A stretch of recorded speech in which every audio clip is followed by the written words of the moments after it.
खालून भारी येतो खालून. भारी झालं हे.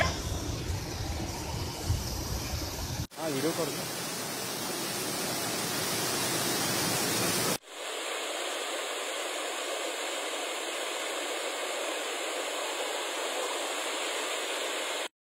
श्रोते हो नमस्कार.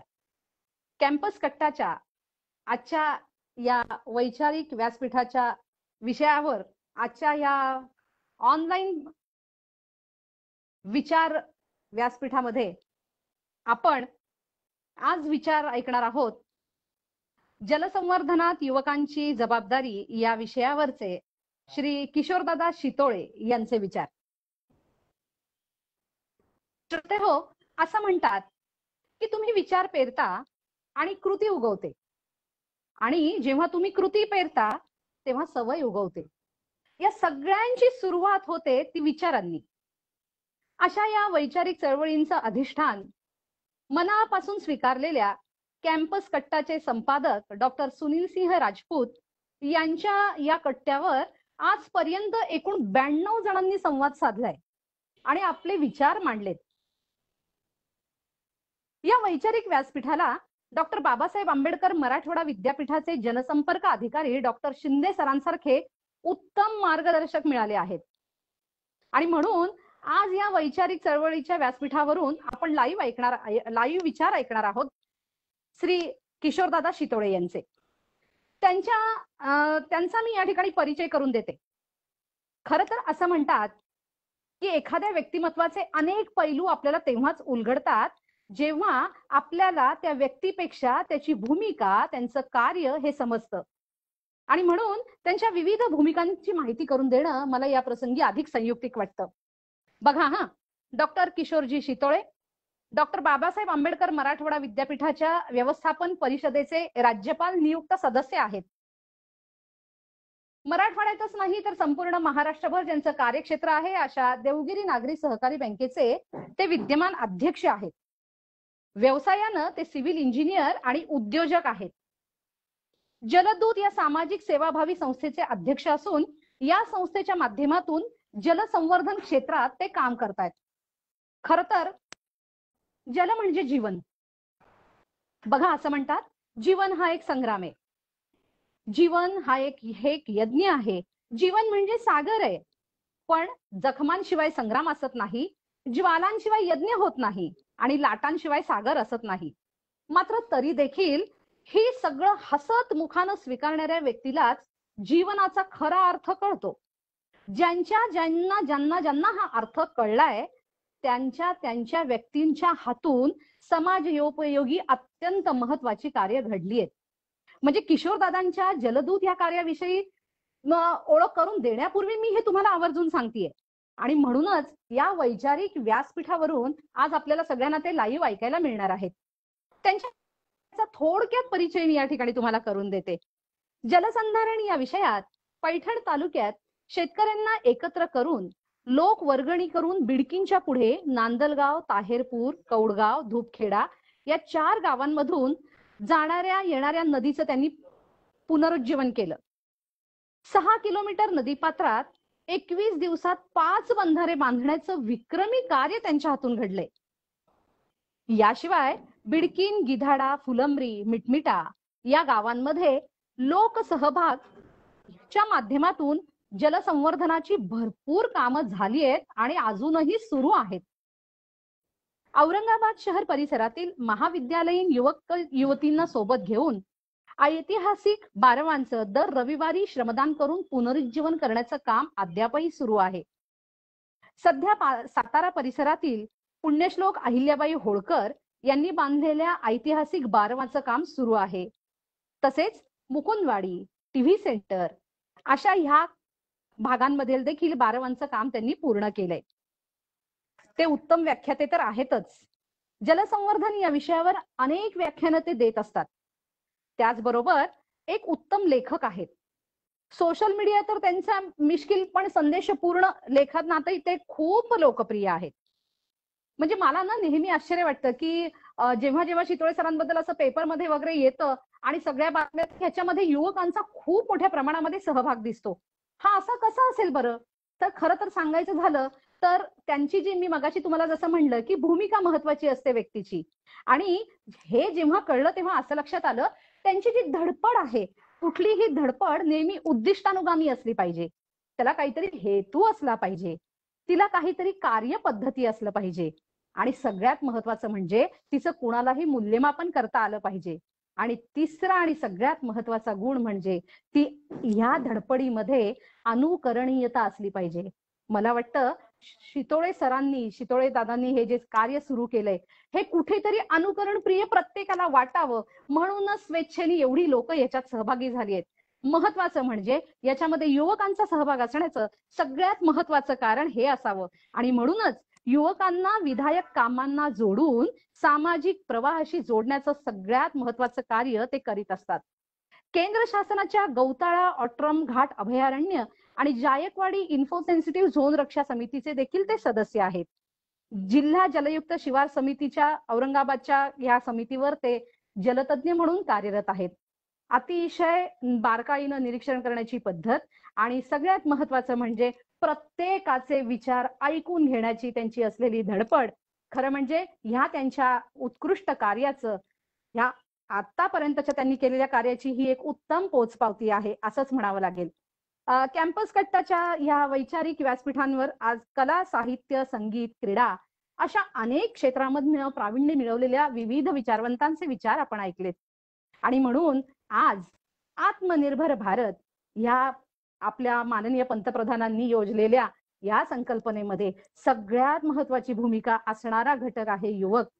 आणि पाणी, जलसंवर्धनात युवकांची जबाबदारी या विषयावर आज आपण लाईव्ह ऐकणार आहोत श्री किशोरदादा शितोळे यांना. धन्यवाद मॅडम. परिचय जरा मला वाटतं जास्तच सविस्तर झालेला आहे. खूप आभार. मंडळी, आज या कॅम्पस कट्टाच्या या सत्रामध्ये मी जलदूतच्या वतीने आपणा सर्वांचं स्वागत करतो. जलदूत या संस्थेला आज इथे प्रतिनिधित्व करण्याची संधी कॅम्पसचे संचालक आमचे मित्र डॉक्टर सुनील राजपूत सर यांनी दिली, त्याबद्दल मी सुरुवातीलाच आभार मानतो. कॅम्पस कट्टा लॉकडाऊन सुरू झाला आणि राजपूत सरांनी ही अभिनव कल्पना आणली आणि समाजातील अनेक विचारवंतांना मागच्या काळामध्ये समाजाच्या समोर आणून खूप चांगल्या विचारांचं मंथन राजपूत सरांनी केलेलं आहे. आणि खरोखरच हा अतिशय स्तुत्य असा उपक्रम कॅम्पस कट्टा राबवतोय. आणि मी पण बघतोय की संध्याकाळपर्यंत दिवसभरामध्ये 6,000 ते 10,000 दर्शक आपल्या या कॅम्पस कट्टाच्या पेजला लाभतायत. आणि खरोखरच विचारांचं मंथन खूप चांगलं या माध्यमातून करण्याची संधी राजपूत सरांनी जी घेतली, त्यावर राजपूत सर आपलं आणि आपल्या या कॅम्पस कट्टाचे मार्गदर्शक डॉक्टर बाबासाहेब आंबेडकर मराठवाडा विद्यापीठाचे जनसंपर्क अधिकारी संजय शिंदे सर हेही आपल्यासोबत खूप छान याचं संयोजन करतायत. आमच्या डॉक्टर बाबासाहेब आंबेडकर मराठवाडा विद्यापीठातील माझे मित्र असतील उल्हास उडान, अनेक जणांचं आपण इथे खूप चांगलं चर्चा इथे घडवून आणलेल्या आहेत. आणि हा जो काही थोडासा सवडीचा काळ कोरोनाच्या संकटातला मिळालेला आहे, त्यामध्ये या वेळेचा अतिशय सदुपयोग करण्यासाठी आपण जे पाऊल उचललंय ते खरोखरच कौतुकास्पद आहे. आपण सर्व आज तरुण मित्र इथे आलेले आहात आणि पाणी हा विषय आपण चर्चा करतोय. मी पहिल्यांदा तुम्हा सगळ्यांचं अभिनंदन करेल की पाणी म्हणजे जल है तो कल है, जल ही जीवन है, पाणी वाचवा जीवन वाचवा असं आपण अगदी सहजपणाने म्हणतो. पण खरोखरच मित्रांनो, पाणी आणि पाण्याशिवाय मनुष्याचं जीवन, अनेक जीवांचं जीवन हे किती कठीण आहे हे सर्व आपण जाणता. त्यामुळे या विषयाला समजून घ्यावं, त्यासाठी वेळ द्यावा, त्याचं चिंतन करावं असं आपण सर्वांना जे वाटतंय हेच खरं जलसंवर्धनाचं, जलसमृद्धीचं पहिलं पाऊल मला वाटतं. त्यामुळे पुन्हा एकदा मी तुम्हा सर्वांचं अभिनंदन करतो आणि विषयाला सुरुवात करतो. यावर्षी पाऊस अगदी वेळेवर, म्हणजे अगदी जूनला सुरू झालाय आणि एखादा दिवस खंड सोडला तर दररोज, म्हणजे आता तर श्रावण सरी सुरूच आहेत, पण एकही दिवस असा नाही की पाऊस आपल्याकडे पडत नाहीये. आणि खूप चांगला यावेळेसचा मान्सून राहिलेला आहे. पण तुम्हा सगळ्यांना आठवत असेल की अगदी खूप जुन्या गोष्टी नाही, पण 2012चा दुष्काळ आपण सगळ्यांनी पाहिला आणि पाण्याचं भयावह दृश्य, अनेकांचे गेलेले पाण्यासाठीचे जीव, वाड्या तांड्यावर, खेड्यापाड्यांमध्ये मैलोन मैल एका हंड्यासाठी सगळ्यांना करावी लागणारी पायपीट, ही खरोखरच हृदय हेलावून टाकणारी त्या सगळ्या गोष्टी होत्या. आणि त्यातून असा विषय पुढे आला की जलसंवर्धन याचं पुन्हा एकदा गांभीर्याने विचार करण्याची गरज आहे. आणि आम्ही जलदूतच्या माध्यमातून लोकांना, युवकांना सोबत घेऊन या जलसंवर्धनाचं काम सुरू केलेलं आहे. मित्रांनो, आपण सगळेजण जाणता की आपली जी काही पृथ्वी आहे, तिचं सगळं जे काही आकारमान आहे, त्या एकूण आकारमानाच्या पैकी जमीन आहे केवळ 29% आणि पाणी आहे 71%. म्हणजे आता हा आकडा पाहिला तर आपल्याला वाटेल की 71% पाणी असताना आणि एवढी मुबलक जमीन असताना अजून तर लोकसंख्या खूप कमी आहे, मग तरीही पाण्यासाठी जगभरात वनवन का भटकावं लागतं? पाण्यामुळे अनेकांचे जीव का जातात? पाण्यामुळे विकास होण्याचं जे गती आहे ती का कम मंदावते? हा प्रश्न तुम्हाला साहजिक पडू शकतो.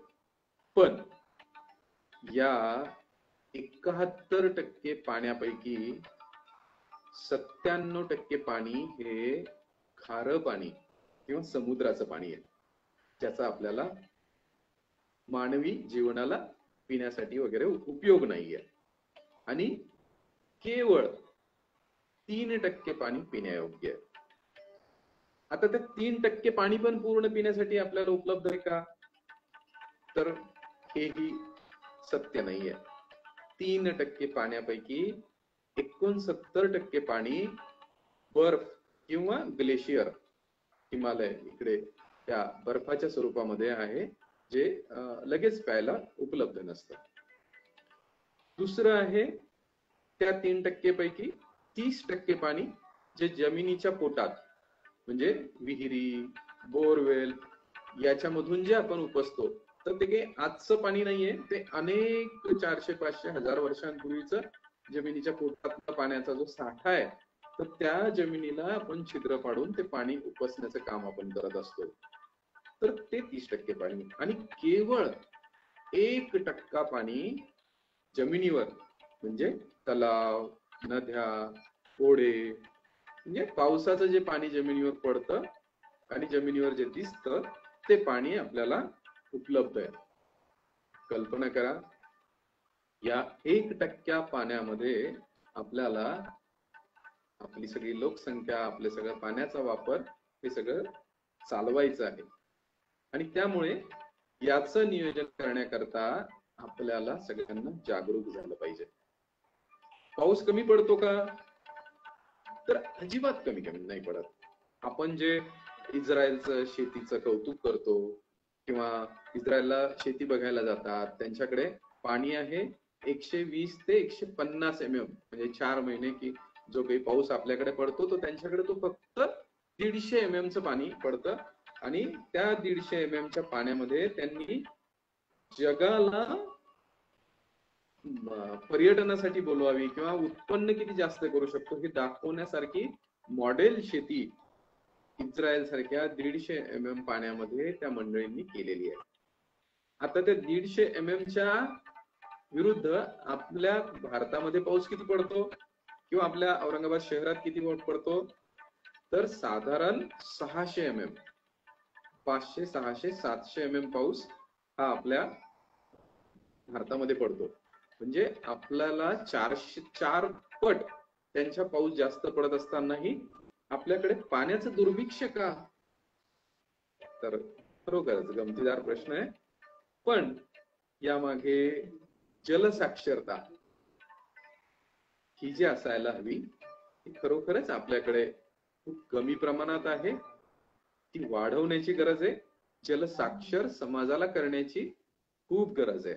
आणि आज कॅम्पस कट्टाने सुनील राजपूत सरांनी हा जो प्रयत्न केलेला आहे की जलसाक्षरतेवर चर्चा व्हावी आणि तीही भारताचं भविष्य असणाऱ्या तुम्हा युवकांच्या समोर ते मांडावं, हा खरोखरच स्तुत्य असा उपक्रम आहे. तर मित्रांनो, हा विषय घेऊन की आम्ही समाजाला जलसाक्षर केलं पाहिजे आणि आपण ते करू शकतो. म्हणजे आजवर असं होतं की सरकार धरण बांधेल, सरकार आपल्याला नळ आणून देईल आणि मग आपण तर हे काही करू शकत नाही, अशा कल्पनेतून आपण सगळे पाण्याची वाट एकतर पावसाची पाहायची किंवा सरकारने आम्हाला पाणी द्यावं म्हणून पाहिजे, अशा भूमिकेत होतो. परंतु 2012-13 पासून जलयुक्त अभियान सगळं सुरू झालं आणि त्या चळवळीतून दुष्काळ पडला आणि सगळ्यांनाच सुबुद्धी आली आणि त्याच्यातून सगळेजण जागे होऊन पाणी पाणी पाणी याचं चिंतन करायला लागले. आणि मग त्यावेळेला लक्षात आलं की एक सामान्य माणूस, सामान्य युवक, एक गावकरी, एका गावचा सरपंच आपलं गाव, आपलं गल्ली, आपलं घर पाण्याच्या बाबतीत सहजपणाने समृद्ध करू शकतो आणि हे त्याच्या आवाक्यातली गोष्ट आहे. आणि याच गोष्टीला घेऊन जलदूत या क्षेत्रामध्ये उतरली आणि छोटे छोटे प्रयोग करून, समाजाला सहभागी करून, समाजाला या गावखेड्यातल्या शेतकऱ्यांना, युवकांना एकत्र करून छोट्या छोट्या गोष्टीतून पाणी आपण सरकारची वाट न पाहता आपण कसं वाचवू शकतो, असे प्रयोग आम्ही करायला सुरुवात केली. आणि त्यातून खरोखर एक खूप चांगलं चित्र उभं राहिलं. अनेक पायलट प्रोजेक्ट झाले आणि ते पायलट प्रोजेक्ट अनेकांनी त्याची कॉपी करून ते प्रोजेक्ट पुढे घेऊन अनेक गावांमध्ये ही पाण्याची चळवळ, ही पाण्याची ज्योत जलदूतांनी सगळीकडे पोहोचवलेली आहे. आणि आमचा उद्देशही तोच आहे की आम्ही जोही प्रकल्प करतो तो आम्ही आता आमच्याकडे औरंगाबाद शहरातले डॉक्टर बाबासाहेब आंबेडकर मराठवाडा विद्यापीठ व परिसरातले जे 400-450 विद्यार्थी या जलदूत म्हणून स्वतःची ओळख त्यांनी निर्माण केली, त्यांच्या माध्यमातून सगळा पाण्याचा प्रश्न मिटवणं शक्य नाहीये, पण आम्ही जे करतो ते प्रतिकात्मक करतो आणि ते इतरांनी करावं यासाठी आमचा प्रयत्न असतो. आज अशाच काही छोट्या छोट्या केलेल्या प्रकल्पांची, प्रोजेक्टची आपण इथे चर्चा करूयात. त्याची काही चलचित्र मी तुम्हाला इथे दाखवेन आणि समजून सांगण्याचा प्रयत्न करेन.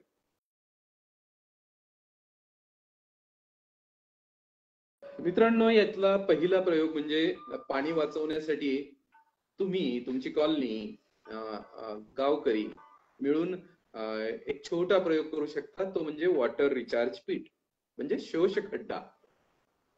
आपण पूर्वी बघायचो की आपल्या गावखेड्यांमध्ये आपल्याला पूर्वी बाथरूम नव्हते, पाईपलाईन नव्हती, त्यावेळेला एक अंगणात आपल्या घराच्या परसामध्ये एक दगड असायचा मोठा आणि तेच न्हाणीघर असायचं आणि तिथेच एक खड्डा करून त्याचं पाणी त्या परिसरामध्ये सगळं मुरायचं. तर असा हा शोष खड्डा आज आपण, ही कॉलनी आहे निसर्ग हाऊसिंग सोसायटी म्हणून. आपण पैठण रोडला कधी वळलात, पैठण रोडवर आपण रिंग रोडनी पुणे रस्त्याकडे जायला लागलो तर निसर्ग हाऊसिंग सोसायटी म्हणून आहे. आणि इथे खूप मोठी एक सोसायटी जिच्यामध्ये 10-10 हजार चौरस फुटांचे घरासाठीचे प्लॉट आहेत. आणि इथे उद्योजक मंडळी आहेत, त्रिपाठी सर आहेत, उमेश दाशरथी सर आहेत, अशा या मंडळींची हे सगळे प्लॉट आहेत. आणि त्यांनी ठरवलं की ह्या रिकाम्या प्लॉटवर आज ना उद्या आपल्याला राहायला जायचंय, तर या सगळ्या परिसरातलं पाण्याचं पुनर्भरण किंवा पाणी कसं वाचवता येईल, तर पडणाऱ्या पावसाचं पाणी वाचवण्यासाठी आम्ही इथे 10 फूट बाय 10 फूट, म्हणजे 10 फूट रुंद, 10 फूट लांब आणि 10 फूट खोल असा हा खड्डा केला. आणि या खड्ड्यामध्ये आपण आता बघितलं तर याचे वेगवेगळे जमिनीचे स्तर आपल्याला याच्यात दिसून येतील. आपण बघताय की वरती काळ्या मातीचा थर आहे, त्याच्यानंतर थोडी शाडो माती आहे आणि पुन्हा खाली थोडासा मुरुम किंवा मध्ये वाळूचा थर लागतो. तर असा 10 फूट खोल खड्डा करायचा. असाच खड्डा केला पाहिजे आवश्यक नाही, आपण लहान मोठा आपल्या जागेनुसार करू शकता. आणि या खड्ड्यामध्ये सगळ्यात खाली मोठे दगड, ज्याला बांधकामाच्या भाषेत डबर म्हणतो, असं डबर आपण टाकायचं. त्याच्यानंतर त्याच्यावरती विटांचे तुकडे, म्हणजे ज्या तुटलेल्या विटा असतात बांधकाम करताना, ह्या विकत मिळतात. तर अशा विटांचे तुकडे किंवा बांधकामाच्या साईटवर पडलेले असतात, हे विटांचे तुकडे टाकायचे पुढे. त्याच्यावर जाड खडी टाकायची, म्हणजे एक चाळणी आपण ही तयार करतोय पुढे. आणि त्यावर हा जो आपला गार्डनचा ग्रीन शेडचा जो पडदा असतो तो टाकायचा. ठीक आहे. आणि त्यावर मोठी रेती शिंगल, म्हणजे चाळल्यानंतरची जाड शिंगल उरते ती टाकायची, म्हणजे हा सगळ्यात शेवटचा थर असेल. आणि यावर ज्या वेळेला पावसाचं पाणी वाहून येईल त्यावेळेला ह्या रेतीमधून, त्या कापडामधून वाहत खाली जाईल आणि या खड्ड्यामधून जमिनीच्या पोटामध्ये पाणी मुरल्या जाईल. तर आणि मग 2 वर्ष 3 वर्षांनी जर खूप गाळ आला आणि पाणी जाण्याचा वेग कमी झाला तर त्यावेळेला हा हिरवा कपडावरची वाळू काढून घ्यायची, हा हिरव्या कपडा उचलून घ्यायचा, ती वाळू पुन्हा धुवायची आणि पुन्हा टाकायचं. त्याकरता हा कपडा टाकायचा. कपडा नाही टाकला तरी चालतो, फक्त आपल्या खड्ड्याचं आयुष्य वाढावं आणि खाली बारीक गाळ जाऊन तो चोकअप होऊ नये म्हणून आपण हा हिरवा कपडा टाकतोय. असा हा वॉटर रिचार्ज पीट आहे. एमपी लॉ कॉलेजच्या कॅम्पसमध्ये NSSच्या आणि संस्था चालकांच्या माध्यमातून अशा आम्ही खूप मोठ्या ट्रेंचेस केल्या. आपल्याला माहित असेल समर्थनगर हा शहरातला सर्वात उंच भाग आहे आणि पूर्ण रॉक आहे तिथे, म्हणजे बऱ्यापैकी पाणी जिरत नाही. अशा ठिकाणी आम्ही कॉलेजच्या परिघामध्ये कंपाऊंडला अशा मोठमोठ्या नाल्या खोदून घेतल्या JCBने आणि मग त्या नाल्या भरून काढल्या. मित्रांनो, मला आनंद होतो आज सांगायला की या कॅम्पसमध्ये सगळं आलेलं पाणी या नाल्यांमध्ये, एखादा आपण म्हणतो ना कसा भुकेला किंवा उपाशी माणूस असतो, तहानलेला असतो, अशी ही धरणी माता तहानलेली असते. आणि ज्या वेळेला हा पाण्याचा सगळा ओघ येतो, हे सगळं पाणी तिच्या पोटामध्ये उडूप होऊन जातं. म्हणजे हे सगळं पाणी कुणाच्या बोरला जात असेल, म्हणजे पाण्याचा एक गुणधर्म चांगला आहे की त्याला जात, आडनाव, धर्म, राजकारण काही कळत नाही आणि ते पोटात गेलं की मग ते सर्वांना समान पद्धतीने सगळ्यांच्या बोरवेल मध्ये शिरतं. तर असं हे पुण्याचं काम या एमपी लॉ कॉलेजच्या संस्था चालकांनी केलंय आणि आम्ही आजूबाजूच्या बोरवेलचा सर्वे केला होता. त्याच्यामध्ये इतका चांगला प्रतिसाद त्यांना पुढच्या वर्षीच दिसून आला की ज्या बोरवेलचं पाणी ऑक्टोबर-नोव्हेंबर मध्येच संपवायचं, बोर आटायच्या, त्या बोर आता मार्च-एप्रिल पर्यंत चालायला लागल्यात. तर असं शोष खड्डा, शोष या ट्रेंचेस आपण पाहिजे त्या आकाराच्या खोलपर्यंत जेवढं करता येईल तेवढ्या केल्या आणि त्यात असे जर थर आपण टाकले तर खूप चांगल्या प्रकाराने जलसंवर्धन होऊ शकतं. आपण याचं चित्र बघू शकता की याचा जर क्रॉस सेक्शन घेतला त्या खड्ड्याचा तर खाली आपल्याला खाली जाड दगड, त्याच्यावर छोटे छोटे दगड, त्यानंतर विटांचे तुकडे, त्याच्यावरती खडी, वरती मध्ये हिरवा कपडा आणि त्यानंतर पुन्हा शिंगल किंवा रेती, अशा पद्धतीने हा खड्डा भरायचा. याच्या सगळ्या ज्या पोकळींमध्ये त्यात पाणी आत येतं आणि जमिनीच्या बदललेल्या थरांमधून जमिनीच्या पोटामध्ये पाणी जिरत राहतं.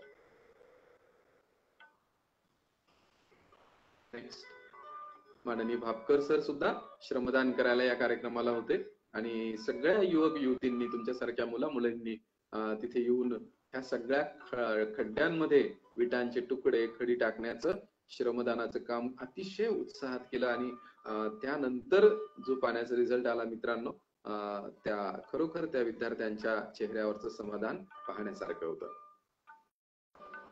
मित्रांनो, यानंतर आपण बघूयात बारवांचं पुनर्जीवन, दुसरा प्रयोग. आपण बघतो की भारतीय संस्कृतीमध्ये आपल्याला असं वाटतं की आपली जुनी मंडळी, धोतरवाली, फेट्यावाली मंडळी आणि आपलं काय जुनं सगळं मागास, आपण आता अल्ट्रा मॉडर्न वेस्टर्न लाईफस्टाईल मध्ये आपण सगळं जगायला लागलो, तर आपल्याला कधी कधी असं वाटायला लागतं की आपलं खरंच आपण खूप मागासी की काय. पण मित्रांनो, तुम्ही आजची हुशार मुलं, स्मार्ट मुलं आहात आणि तुमच्या हातामध्ये आता स्मार्टफोन आहे आणि त्याच्यावर तुम्हाला भारतीय कल्चर किंवा इंडियन सायन्स असं सगळं जर बघायचं म्हणलं तर तुम्हाला लक्षात येईल की या जगाला मार्गदर्शन करणारं, जगाला शांती देणारं, जगाला विकासाची दिशा देणारं जे काही ज्ञानाचा जो असा होता तो आमच्या भारतीयांकडेच होता आणि आपल्याला याचा खूप अभिमान वाटला पाहिजे. त्याचंच ज्वलंत उदाहरण म्हणजे आपल्या बारवा. तुम्ही कोणत्याही गावात खेड्यात तुम्ही पाहिलं असेल तर एखादी बारव असते आणि ती बारव 30-40 फूट फक्त खोल असते आणि तिला 12ही महिने पाणी असतं. बारव म्हणजे 12ही महिने पाणी असलेली अशी ही विहीर. आज आपलं विज्ञान, आपलं तंत्रज्ञान खूप पुढे गेलेलं आहे आणि आपण बोरवेलचं एक मशीन शोधलंय आणि त्या मशीनने आपण प्लॉट घेतो आणि घर बांधायच्या आधी त्या जमिनीला छिद्र पाडतो. 200 फूट 300 फूट तरीही धुराळाच उडत राहतो, पाणी लागतच नाही. उस्मानाबाद वगैरे भागात जर गेला तर 800 फूट बोर करतात. इतक्या खोल जाऊनही आजच्या विज्ञानाला पाणी कुठे हे कळत नाही आणि त्या जमिनीच्या हृदयाला आपण छिद्र पाडत राहतो. आता हे पाण्याचा विषय मित्रांनो, मी बँकेचा अध्यक्ष आहे, देवगिरी नागरी सहकारी बँकेचा, आणि बँकिंग म्हणून तुम्हाला सांगतो की बँकेत आपण बघतो की असं कधी होतं का की बँकेत खातं उघडलं आणि पैसेच ठेवले नाही आणि पैसे काढायला गेलो. असं करता येईल का? पैसे काढायचे असतील तर त्या बँकेत पैसे ठेवावे लागतील की नाही? बरोबर आहे. तर जमिनीचं पण तसंच आहे मित्रांनो. जमिनीमध्ये पाणी आपण ठेवायचं कधीच काम केलेलं नाही आणि त्या जमिनीला छिद्र पाडून मात्र पाणी शोधतो. असं कसं करता येईल? ते जे काही पाणी जमिनीत आहे ते आजचं कालचं नसून 400, 500, 1000 वर्षांपूर्वीचं पाणी आहे जमिनीमध्ये. आणि असं जमिनीत पाणी न टाकता प्रत्येक जण जमिनीला छिद्र पाडतोय आणि बोरवेल करतोय. आणि एवढं विज्ञान होऊनही मग या कोपऱ्यात पाणी नाही लागले की दुसऱ्या कोपऱ्यात कर, तिसऱ्या कोपऱ्यात कर आणि बोरवेल ड्राय जातात. पण मी म्हणालो तसं आमचे जुने वाटणारे, मागास वाटणारे आमचे जे पूर्वज होते त्यांनी 30-40 फुटांच्या या बारवा मित्रांनो केल्या आणि त्यांना 12ही महिने गावाला पाणी देणारी ही बारव असायची. आज त्या बारवेच्या बाजूला जरी बोर घेतलं तर तुम्हाला पाणी मिळणार नाही, पण त्या 30 फुटाच्या बारवेला पाणी कसं काय मिळतं? तर याचा अर्थ भूगर्भशास्त्र हे आम्हा भारतीयांचं अत्यंत प्रगल्भ आणि विकसित असं शास्त्र होतं आणि त्या आमच्या पूर्वजांना, आमच्या दादा परदादांना हे माहित होतं की 12ही महिने वाहणारा पाण्याचा झरा या जमिनीच्या पोटात कुठे, आणि अशा बारवा त्या काळात केल्या गेल्या. पुण्यश्लोक अहिल्यादेवी होळकरांनी सुद्धा त्यांच्या काळामध्ये हेच खूप मोठं काम केलं आणि त्यांनीही अनेक ठिकाणी बारवा घाट पाण्याचे बांधून काढले. तर अशा बारवांचं आज आम्ही नळ आले आणि आम्ही अशा बारवांना कचरा कुंड्या करून टाकतोय. किती वाईट आहे ना हे. म्हणजे ज्या बारवेतून आमचे पूर्वज जीवनभर पाणी पिऊन आपला जीवनचरित्र ज्यांनी चालवलं त्याच बारवेला आज आम्ही आउटडेटेड करून तिच्यामध्ये कचरा कुंडी टाकली आणि आज काही जण त्याच्यावर प्लॉट करायला निघालेत, तिला सपाट करायला निघालेत. पण मित्रांनो, अशा बारवांचं आम्ही पुनरुज्जीवन करण्याचा संकल्प केला आणि साताऱ्यातली बारव, साताऱ्याचा खंडोबा अहिल्यादेवी, पुण्यश्लोक अहिल्यादेवी होळकरांचं बांधलेलं मंदिर आहे. अत्यंत जागृत देवस्थान आहे आणि तिथे जर आपण गेलात तर तुम्हाला ती बारव पाहायला मिळेल. अतिशय छान असा आपल्या शिल्पकलेचा, वास्तुकलेचा नमुना त्या बारवेचा आहे आणि त्यात पूर्ण 15-20 फुटानंतर पूर्ण खडक आहे खाली 10 फुटाचा आणि तो खडक कोरून हौद केलेला आहे. त्याच्यामध्ये पाणी असतं, 4 लाख लिटर पाणी असतं. आणि ज्या वेळेला आमच्या जलदूतांनी त्याचं सर्वेक्षण केलं आणि त्यातला कचरा काढायचा ठरवला तर मित्रांनो, आम्ही ज्यावेळेस कचरा काढायला सुरुवात केली, किती कचरा असेल? 60 ट्रक कचरा आम्ही त्या बारवेतून काढला आणि तो महिना होता जुलैचा आणि जुलैमध्येही पाऊस पडलेला नव्हता. पण मित्रांनो, ज्या क्षणाला आम्ही तो कचरा काढला आणि स्वच्छ केलं, तो कचरा काढत असतानाच त्या बारवेतून पाण्याचे झरे सुरू झाले. म्हणजे मागच्या 14 महिने पाऊस झालेला नाहीये, कचऱ्याने बंद केलेली बारव आहे आणि अशा याच्यामध्ये ताबडतोब पाण्याचे झरे सुरू झाले. आपण त्याचे फोटो बघूयात. बारव बघताय, काम सुरू करण्याआधीच तिचं दृश्य बघा, पूर्ण कचऱ्याने भरलेली आहे. हे दृश्य लक्षात ठेवा, पुढे आपल्याला बघायला मिळेल. नेक्स्ट बघा, आता पायऱ्या मोकळ्या झाल्यात आणि आता कचरा काढणं सुरू असताना खाली ओल आणि पाणी लागलेलं दिसतंय. नेक्स्ट. आणि हे आमचे जलदूत पाणी पाहिल्यानंतर त्यांच्या चेहऱ्यावरचा आनंद ओसांडून वाहतोय.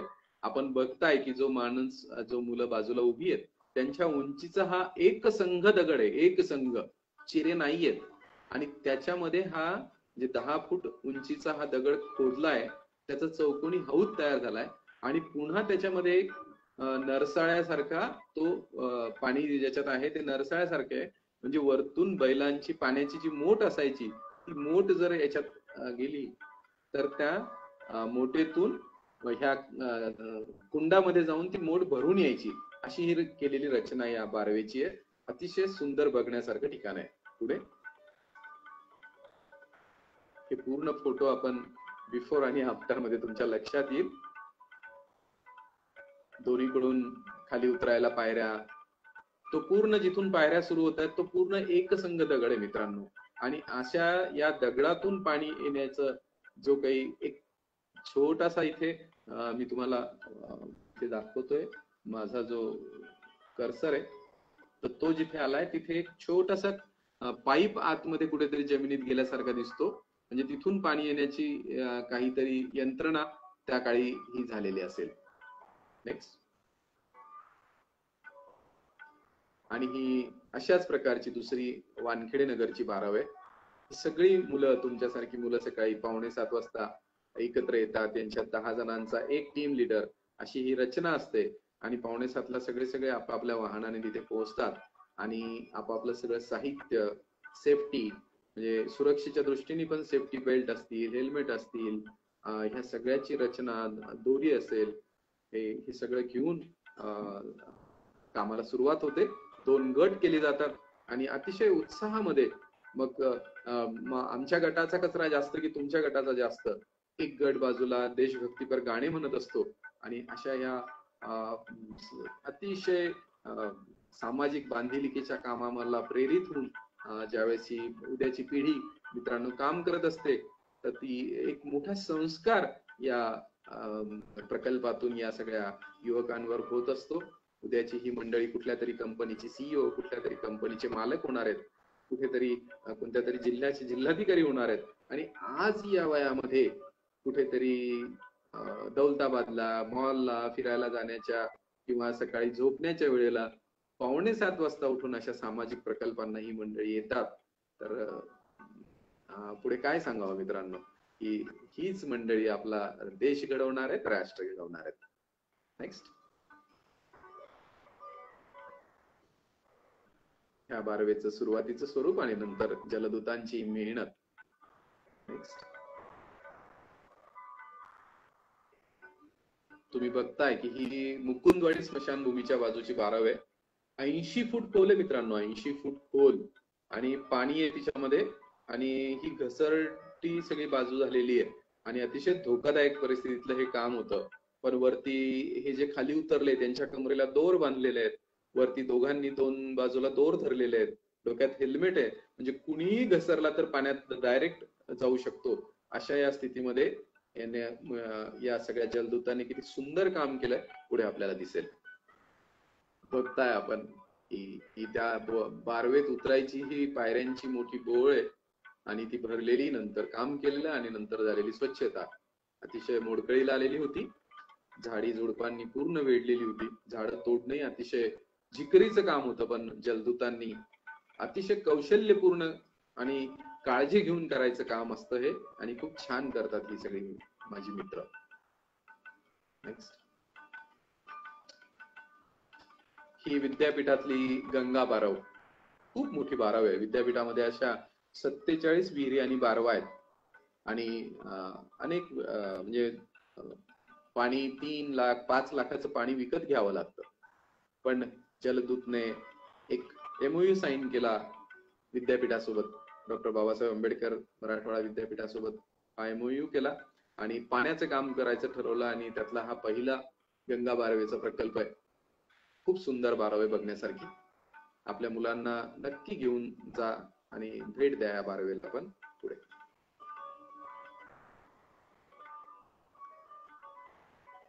पुलवामाचा हल्ला झाला होता, आपले अनेक जवान शहीद झाले होते, सर्वजण श्रद्धांजली वाहत होते जवानांना वेगवेगळ्या पद्धतीने. आणि आमच्या जलदूतांनी ठरवलं की आपण शांत राहून दुःख व्यक्त करून अशी श्रद्धांजली वाहण्यापेक्षा या बारवेसाठी श्रमदान करूया आणि या जवानांना श्रद्धांजली वाहूया.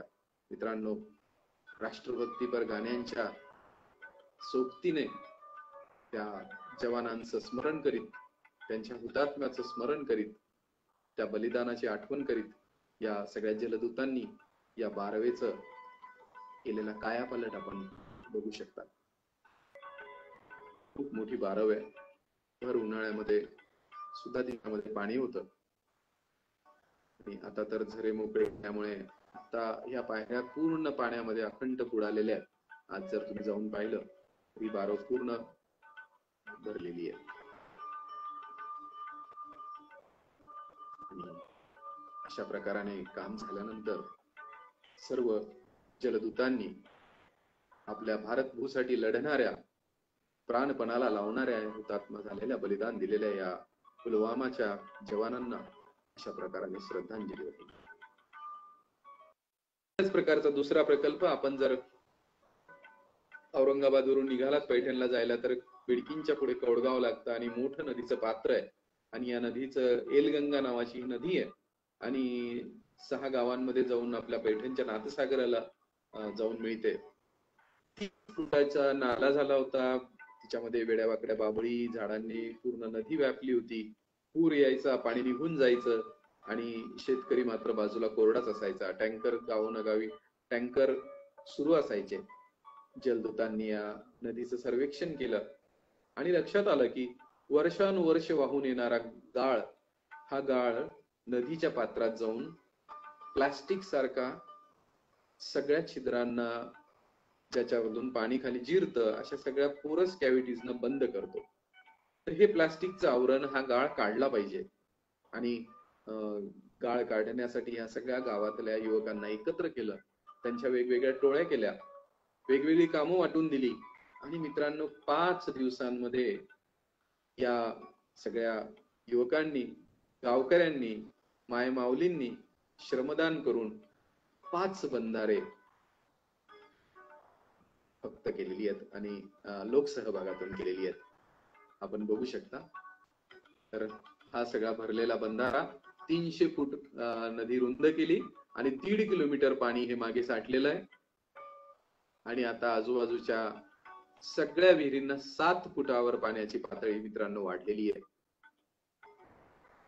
या नदीचं कारकीन पर्यंत कनेक्शन आहे. या नदीत पाणी असेल तर पुढे 6-7 किलोमीटर पुढे असलेल्या कारकीनच्या गावकऱ्यांना पाण्याची उपलब्धी ताबडतोब होते.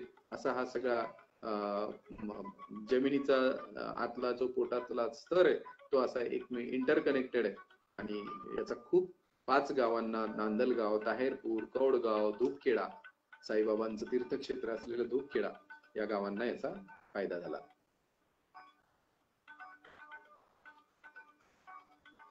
त्याचप्रमाणे पैठण तालुक्यामध्ये बिडकीनच्या पुढे आपण गेलो की उजव्या हाताला गिधडा नावाचं गाव आहे आणि ज्ञानेश देशपांडे नावाचा एक युवक तुमच्यासारखाच IT क्षेत्रामध्ये परदेशात आणि पुण्यात असतो आणि त्याच्या आई वडिलांची शेती इथे आणि त्याने एकूणच गावाचं सगळं गरिबी पाहिली, सगळी आर्थिक परिस्थिती पाहिली आणि त्याला वाटलं काहीतरी केलं पाहिजे आणि त्यांनी त्याच्या IT क्षेत्रातल्या मित्रांना एकत्र करून जलदूतच्या सोबत, जनकल्याण समितीला सोबत घेऊन इथे कामं करायची ठरवली आणि इथे गोल्डी नदी वाहते, त्या नदीवर आम्ही काम केलं.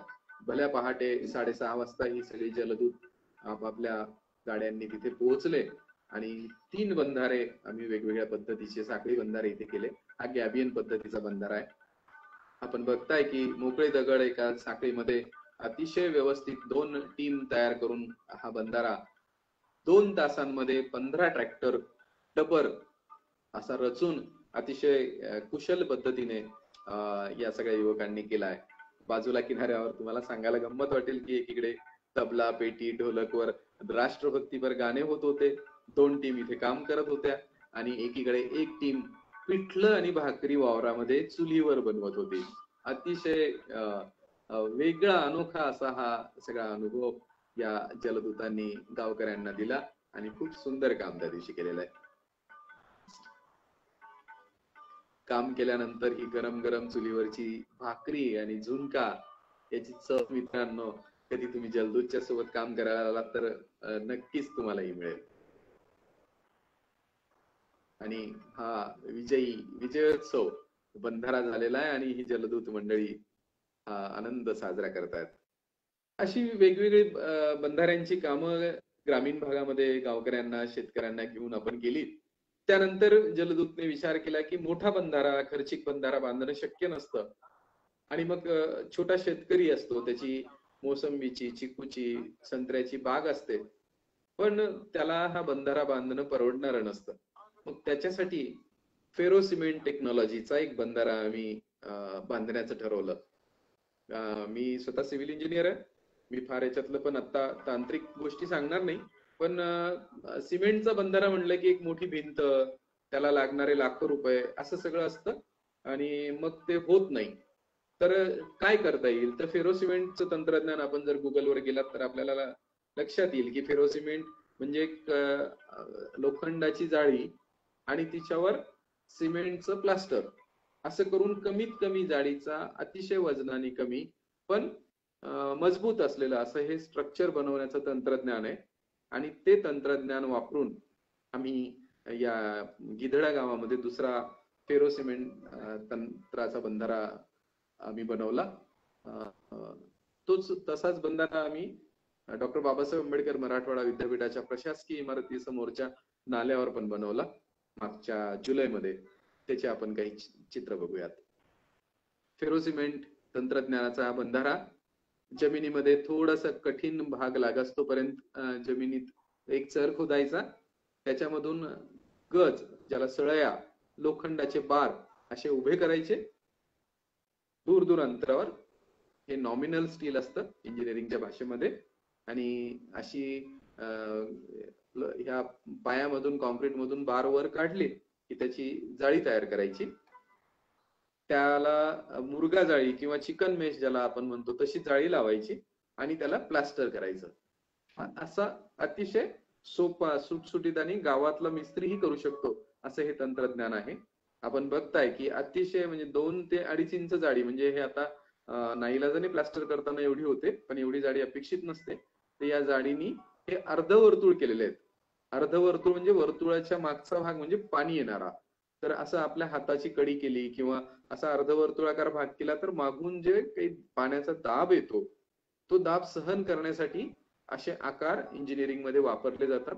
तसा हा आकार घेतलेला आहे आणि अशा अर्धवर्तुळांची साखळी करून हा बंधारा तयार केलेला आहे. मित्रांनो, आपण बघताय की हा बंधारा ज्या वेळेला आम्ही केला तो फक्त 4 दिवसांमध्ये 1.25 लाख रुपयांमध्ये हा बंधारा झालेला आहे. 4च दिवस त्याला लागले आणि 4 दिवसांमध्ये केल्यानंतर याला सेट व्हायला किमान 8-10 दिवस आवश्यक होते. पण दुर्दैव म्हणा किंवा सुदैव 2च दिवसांनी मुसळधार पाऊस आला आणि अनेक जण विद्यापीठातले सांगतात की एवढा पूर कधीच आला नव्हता त्या नाल्याला. तो पहिला त्या वर्षी आला आणि त्याची विंग वॉल किंवा जी सपोर्टची भिंत असते जी डाव्या बाजूला आपण बघताय दगड टाकले, ती भिंत सेट होण्याच्या आधीच मागच्या वर्षी वाहून गेली. मग आम्ही तिथे तात्पुरती डागडुजी म्हणून दगड टाकून ते पाणी अडवलंय. आपण बघतोय पुढे बघू शकता 5 फूट उंचीचा हा बंधारा आहे फेरो सिमेंट टेक्नॉलॉजीचा आणि त्याच्या मागे भराव टाकण्याची गरज नाहीये. पण आम्ही पहिलाच प्रयोग होता आणि डोंगरातून येणारा खूप वेगाने येणाऱ्या पाण्याचा हा नाला आहे म्हणून आम्ही सेफ्टीसाठी म्हणून मागे भराव टाकलेला आहे. आणि त्याच्या मागे मात्र खोदकाम करताना 10 फूट खोल खोदलेलं आहे. तर मागे पाणी, आत्ता जरी हा माणूस तो मुलगा उभा दिसतोय आणि उंची तेवढी दिसत असली तरी त्याच्या 20 फूट मागे गेल्यानंतर जमीन नाल्याला खोलीकरण केलेलं आहे, रुंदीकरण केलेलं आहे. त्याच्यामुळे पाण्याचा अर्धा दाब या मातीवर आहे आणि अर्धा दाब या बंधाऱ्यावर आहे. आणि मागे पाणी जवळजवळ 450-500 मीटर मागे पाणी साठलेलं आहे. हा गिधडा गावात करतानाचं स्ट्रक्चर आपण बघताय. अतिशय गावातला साधा मिस्त्री सुद्धा हे काम छान प्रकारे करू शकतो. आमचा उद्देश होता की विद्यापीठामध्ये विद्यार्थी गावखेड्यांमधून आलेले शेतकऱ्यांची मुलं आहेत आणि त्यांनी हा बंधारा बघावा आणि आपल्या शेताच्या बाजूच्या असलेल्या नाल्यावर बांधण्याचं त्यांना एक प्रेरणा मिळावी. आणि खरोखर विद्यार्थ्यांनी याच्यात समरस होऊन, NSSच्या विद्यार्थ्यांनी, TR पाटील सर आहेत तिथे, त्यांच्या टीमने खूप झटून ह्या तंत्रज्ञानाचं ज्ञान घेतलेलं आहे आणि हे काम उभं राहिलेलं आहे. आज तिथे विद्यापीठात येणारा जाणारा प्रत्येक नागरिक त्या पाण्याकडे बघून डोळ्यांना सुखावून घेतो. आपण बघू शकताय की हा गिधडा गावातला आहे. तोही समोर भरती टाकण्याची गरज नव्हती, पण फेरो सिमेंट आणि जरा रुंदी जास्त म्हणून आम्ही सेफ्टी केलेली.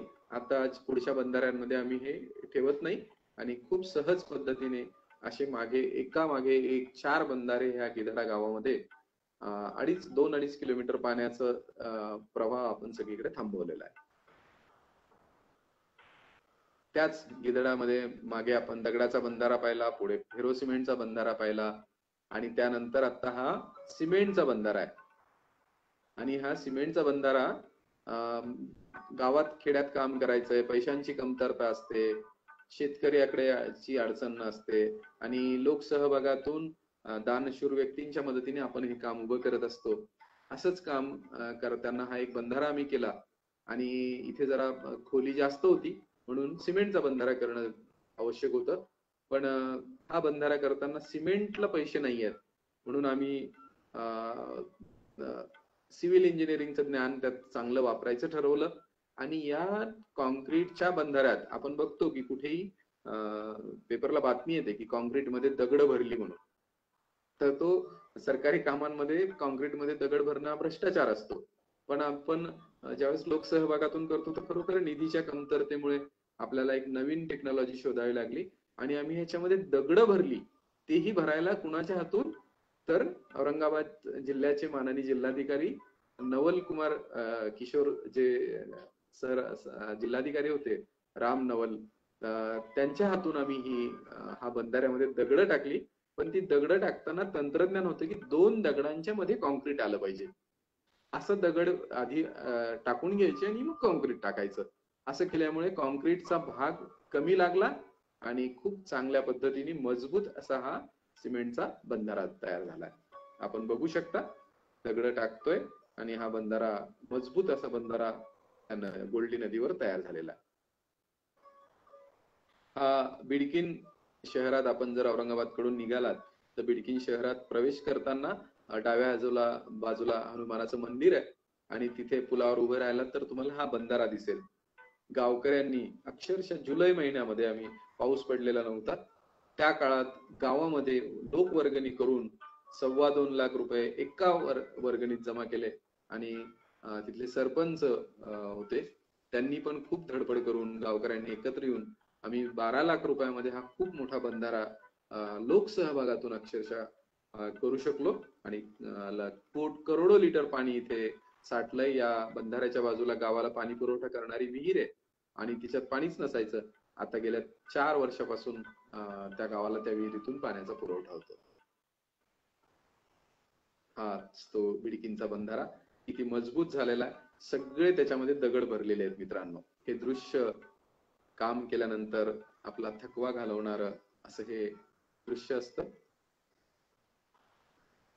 तर मित्रांनो, अशा पद्धतीने जलदूत छोटी छोटी कामं घेऊन या सगळ्या कामांची रचना आणि यामधून करोडो लिटर पाण्याचं संवर्धन करण्याचे हे प्रयोग सर्वांनी आत्मसात करावेत, सर्वांनी शिकावेत.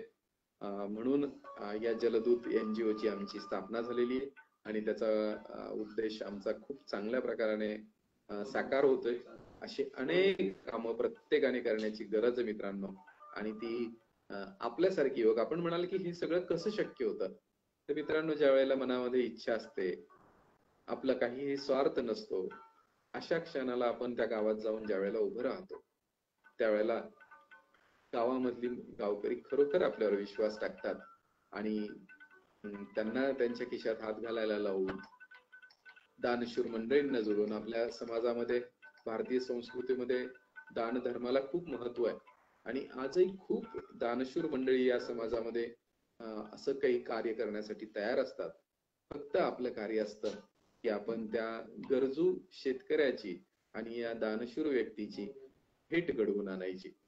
आणि ही भेट घडवून आणण्याचं माध्यम तुम्ही झालात तर याचा अनोखा संगम असा तयार होऊन एक खूप चांगलं सामाजिक कार्य उभं राहतं आणि एक त्या कामाचा समाजाला खूप मोठा उपयोग होतो. दातृत्व शक्ती वाढते, एकसंगता वाढते, सामाजिक मतभेद बाजूला होतात. आम्ही गावात काम करताना आपल्याला वाटत असेल की काही अडचणी येत नाहीत का? येतात मित्रांनो, अनेक अडचणी असतात, अनेक राजकारण असतात, पण आम्ही सांगतो की तुम्ही पाणी या विषयासाठी सगळं राजकारण बाजूला ठेवून एकत्र या. तुम्ही कोणताही पक्ष सोडू नका, आमच्या सोबत सोडू नका.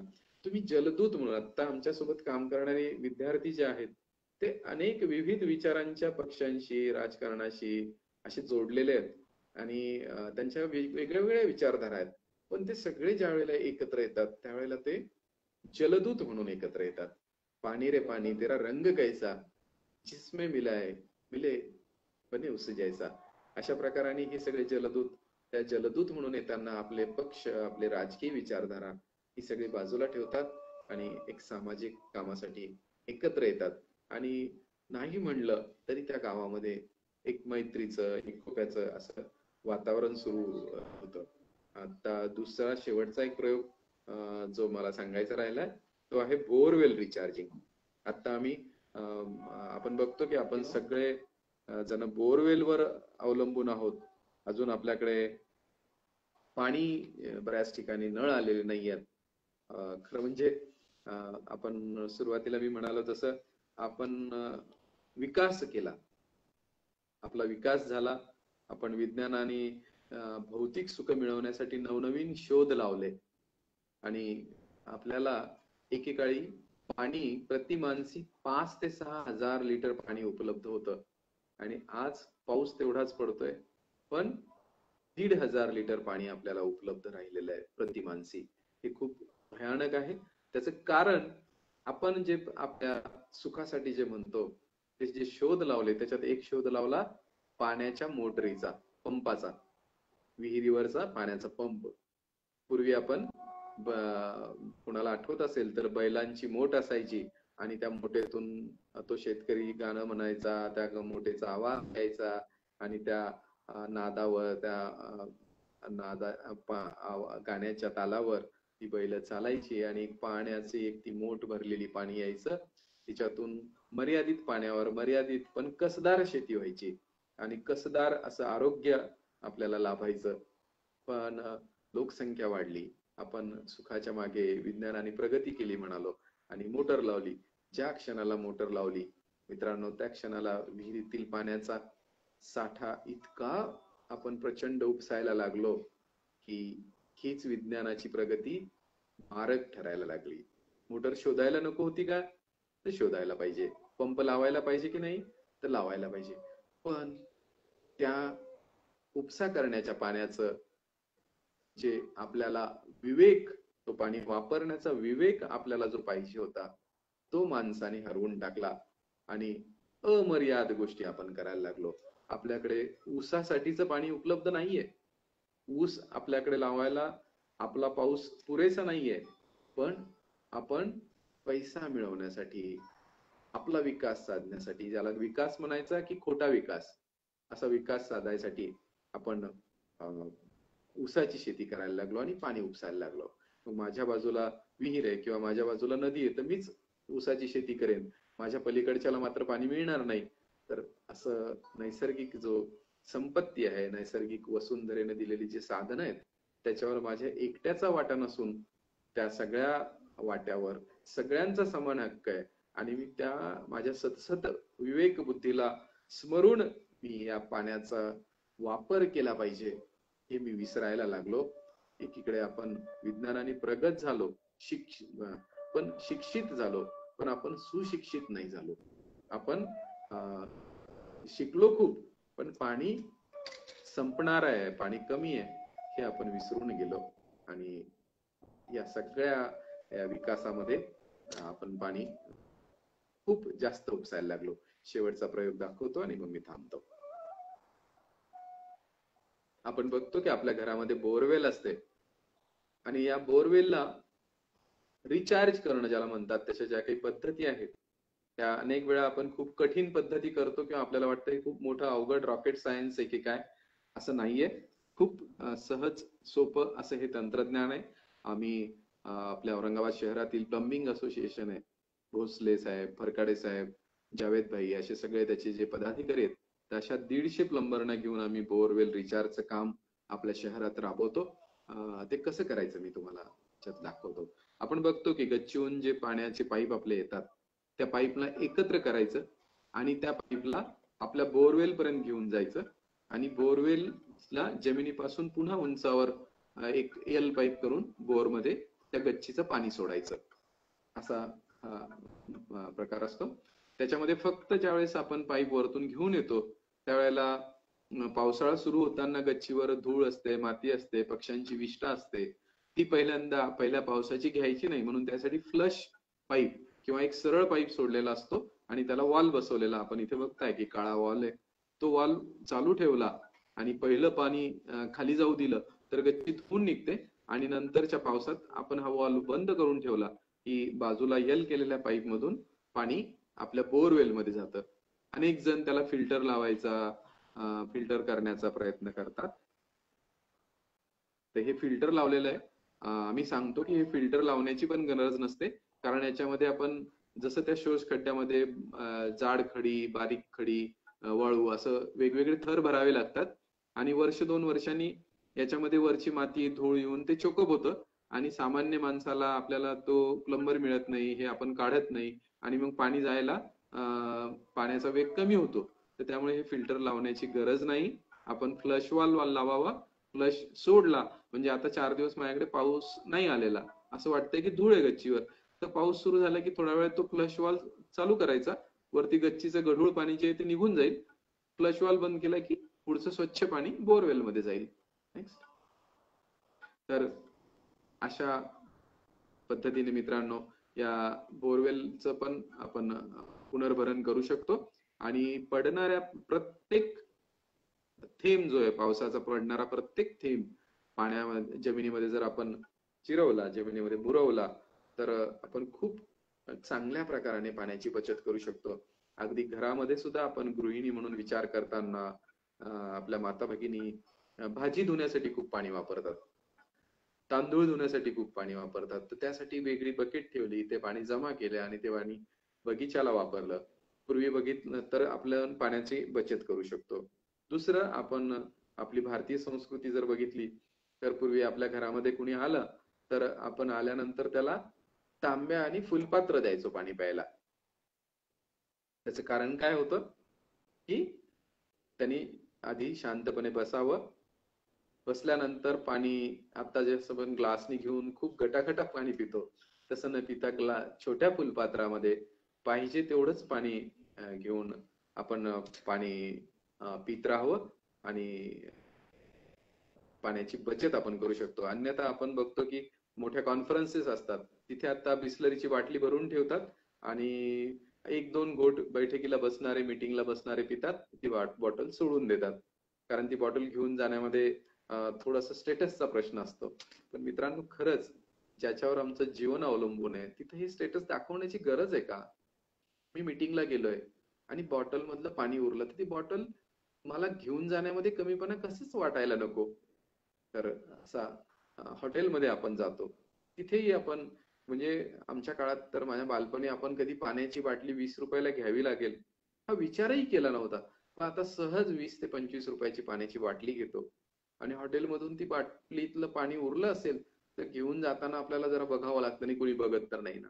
पण मला वाटतं हे तुम्ही मी सुरू करावं आम्ही आमची जलदूत टीम असा कधीही संकोच करत नाही आणि ती पाण्याची बॉटल हातात घेऊन जातो. कारण ते पाणी हे निर्माण करण्यासाठी ते काही ते संवर्धन करण्यासाठी जे कष्ट करावे लागतात, अनेकांना एक प्याला पाण्यासाठी जे झगडावं लागतं, त्याचा जर आपण विचार केला तर आपल्याला ह्या अशा गोष्टींचा स्टेटस न करता छोट्या छोट्या गोष्टींमधून आम्हाला मित्रांनो पाणी वाचवण्याचं, पाणी वाढवण्याचं हे सगळे प्रयोग स्वतःपासून सुरू करावे लागतील. सरकार करेल, सरकार आता अनेक वस्त्यांमध्ये पाहतो आपण आणि आपल्या सार्वजनिक नळांना पाहतो की तोट्या नसतात, पाणी वाहत असतं. किती मोठा अपव्यय असतो, तर त्याला आपल्याला तोटी लावता येईल का? ते पाणी आपल्याला वाचवता येईल का? अनेक घरांमध्ये पाणी शिळं झालं म्हणून दररोज सकाळी उरलेलं पाणी फेकून देतात. मित्रांनो, पैठणच्या धरणामध्ये पाणी 4 महिने पडतं आणि पुढचे 8 महिने वापरतो. मग ते धरण शिळं नाही होत का? तर असं नाहीये, पाणी शिळं होत नसतं. तर ते पाणी असं फेकून नाही दिलं पाहिजे. ते पाणी पुन्हा पुन्हा आपण वापरलं पाहिजे. मी तर या पुढे जाऊन म्हणेल की मी आता आपण पाणी वाढवा आणि पाणी वाचवा याबाबत बोललो, पण आता आपल्याला हे पुनर्वापर पाण्याचा, आपण विद्यार्थी आहात, अनेक जण इंजिनिअरिंग क्षेत्रातले असाल, विज्ञानातले असाल, तर याकडे आपण लक्ष दिलं पाहिजे की मी जे काही आंघोळीला पाणी वापरतोय, मी जे काही शेतीला पाणी वापरतोय, त्या पाण्याचा मी ड्रेनेजचं जे काही पाणी माझ्याकडे निर्माण करतोय त्याचा पुनर्वापर, रिसायकल मला त्या पाण्याला करता येईल का? आणि त्यासाठीचं जे तंत्रज्ञान आता जगामध्ये आहे पण ते खूप महाग आहे, तर ते सोपं सुटसुटीत आपण ज्याला सुरुवातीलाच आपल्या निवेदिका म्हणाल्या तसं आत्मनिर्भर भारतामध्ये मला असं तंत्रज्ञानाचा शोध लावण्यासाठी माझं शिक्षण कामाला आणता येईल का, की ज्यामध्ये ह्या पाण्याचा, ह्या ड्रेनेजचा कुठेतरी नेऊन मी आणि दुसऱ्या ठिकाणी प्रदूषण करतोय, त्याऐवजी या पाण्याचा पुनर्वापर मी केला, त्याचं शुद्धीकरण केलं, तर आपण सिंगापूरच्या, दुबईच्या गोष्टी करतो की तिथले देशाचे पंतप्रधान ते ड्रेनेजचं पाणी रिसायकल केल्यानंतर पिऊन दाखवतात असं. तर हे शक्य झालेलं आहे. आता त्याच्या पुढची पायरी त्याला स्वस्तात आणून, म्हणजे जसा मोबाईल, स्मार्टफोन ज्या वेळेला आला त्यावेळेस अनेकांना तो वापरता येत नव्हता, पण त्याचं टेक्नॉलॉजी इतकी सोपी सुटसुटीत झाली की आज खेड्यातला माणूस पण स्मार्टफोन वापरायला लागलाय. तर त्याचं कारण की तंत्रज्ञानातली सुलभता, मानवाचं मन विचार करून तो वापरेल कसं याचा विचार करून जे तंत्रज्ञान आलं तर ते लवकर लोकप्रिय होतं, समाज वापरायला लागतो. तसं पाण्याच्या पुनर्वापराचं तंत्रज्ञान तुम्हा युवकांनी शोधलं पाहिजे आणि तुम्हा सर्वांना जलदूतच्या सोबत काम करण्याची इच्छा असल्यास खाली आपल्याला जो नंबर आला होता त्यावर SMS करा. आपण एकत्र काम करूया किंवा आपापल्या ठिकाणी, आपण अनेक जण बाहेरूनही इथे जॉईन झालेले आहात, आपण आपापल्या ठिकाणी 5 जणांची 10 जणांची एक टीम तयार करून आमची जलदूत मंडळी तुमच्यासोबत मार्गदर्शनाला येऊ शकते. कुठल्या गावात तुम्हाला काम करायचं असेल, कुठली बारव तुमच्या नजरेच्या टप्प्यात असेल, तर त्यासाठी आपण 5-10 जणांनी एकत्र येऊन जर त्या कामाच्यासाठी उभे राहिलो तर सगळा समाज आपोआप आपल्या सोबत यायला तयार होतो. फक्त पहिलं पाऊल आपण उचलण्याची गरज असते. मला वाटतं खूप वेळ झालाय, 1 तासाच्या वर झालाय, थांबलं पाहिजे. कुणाचे काही प्रश्न असतील तर चॅट बॉक्स मध्ये आलेत का काही? कुणाला काही विचारायचं असेल तर चॅट बॉक्स मध्ये टाकू शकता.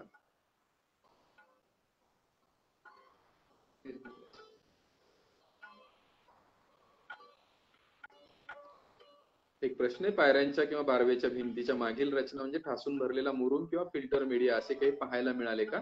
तर वेगवेगळ्या बारवांच्या ठिकाणी वेगवेगळे प्रकार आहेत, पण अनेक ठिकाणी असं लक्षात आलं की कुठे नदी, ओढा, नाला आणि त्याच्या बाजूला काही अंतरावर बारव असं साधारण स्ट्रक्चर असतं. म्हणजे खालून फिल्टर मीडिया किंवा त्या नदी नाल्याचं ज्या वेळेला ती वाहत असेल 12ही महिने, तर तिचं कनेक्शन या बारवेला असण्याची शक्यता, म्हणजे तसं तंत्रज्ञान विकसित करून किंवा तसं पाईपलाईन, अर्धन पाईपलाईन वगैरे असण्याच्या शक्यता अनेक बारवांमध्ये दिसलेल्या आहेत.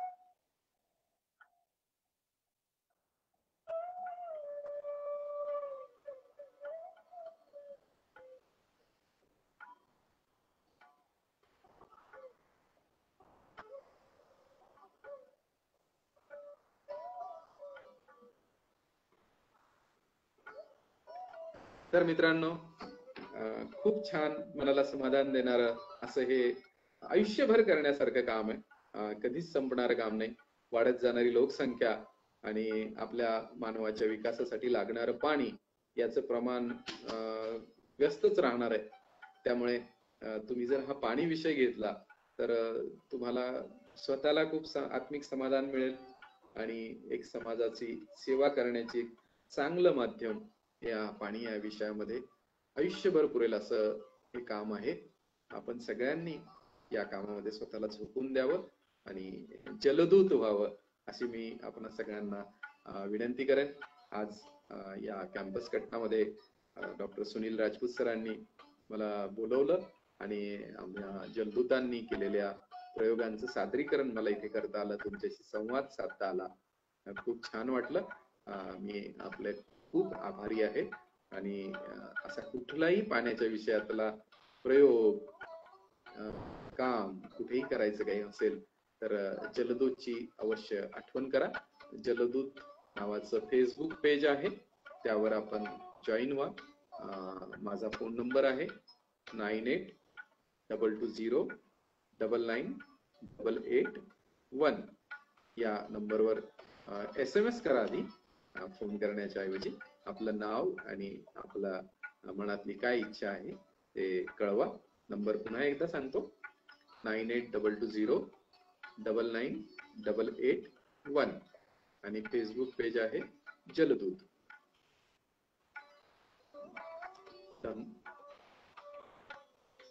थांबूयात, सांगण्यासारखं खूप आहे, पण पाणी या विषयाला आजपासून बचतीला सुरुवात करता येईल असं स्वतःपासून सुरुवात नक्की कराल याची मला खात्री आहे.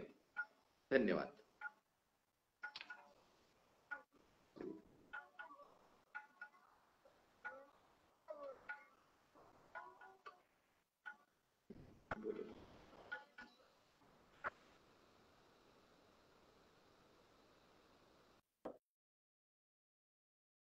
श्रोते हो, आता जवळपास मागचा 1-1.5 तास आपण जलसंवर्धनाचा हा जो वैचारिक मंथनाच्या सोहळ्यामध्ये सहभागी झालेले किशोरदादा शितोळे यांच्या NGOच्या कार्याचा आपण सगळा आढावा लेखाजोखा बघितला. खरं म्हणजे प्राप्तीच्या आनंदापेक्षा प्रयत्नांचा आनंद किती जास्त असतो हे आपण सगळ्यांनी बघितले. आणि या बाबतीत मला 1-2 ओळी कवी बाभा बोरकरांच्या आठवल्या, तेवढ्याच या निमित्तानं तुमच्याशी जरा शेअर करते. ते असं म्हणतात, देखण येते हात ज्यांना निर्मितीचे डोहाळे, मांगल्याने देखणीती पाऊले जी ध्यास पंथे चालती, वाळवंटातून सुद्धा स्वस्ती पद्मे रेखाटती. खरोखरीच जलसंधारणाच्या माध्यमातून किशोरदादा शितोळे यांचं कार्य देखील अशाच कार्याची अनुभूती आहे असं मला वाटतं. इतिहास आणि पुराणाची साम्यता गृहीत जलदूतांनी केलेलं मोलाचं कार्य आणि केलेला कायापालट यांची विस्तृत माहिती चलचित्राद्वारे त्यांनी आपल्या सगळ्यांना दिली आहे. मला असं वाटतं किशोरदादा की एकत्रिततेच्या या मोहिमेमध्ये मला वाटतं आता कुणाला जॉईन व्हा असं आवाहन करायची बहुतेक आवश्यकताच होणार नाहीये. हे सगळं बघितल्यानंतर प्रत्येकाला असं वाटेल माझा सहभाग ह्याच्यामध्ये मला हिरिरीने कसा घेता येईल. आणि हीच खरी एक युवकाची, प्रत्येकाच्या कार्याची आपला एक खारीचा वाटा उचलण्याची महत्वाची संधी आहे असं मला या निमित्तानं वाटतं. आणि कॅम्पस कट्ट्याच्या सगळे प्रज्ञाशील श्रोते जे आजच्या ह्या जलसंवर्धनाच्या वैचारिक सोहळ्याच्या मंथनाच्या मध्ये सहभागी झालेले आहेत, तर या मी मनपूर्वक आभार मानते. किशोरदादांचे देखील मनपूर्वक आभार. धन्यवाद. धन्यवाद मॅडम, धन्यवाद सुनीलजी, धन्यवाद संजय सर. सगळ्यांचे आभार, सगळ्या सहभागी सदस्यांचे आभार.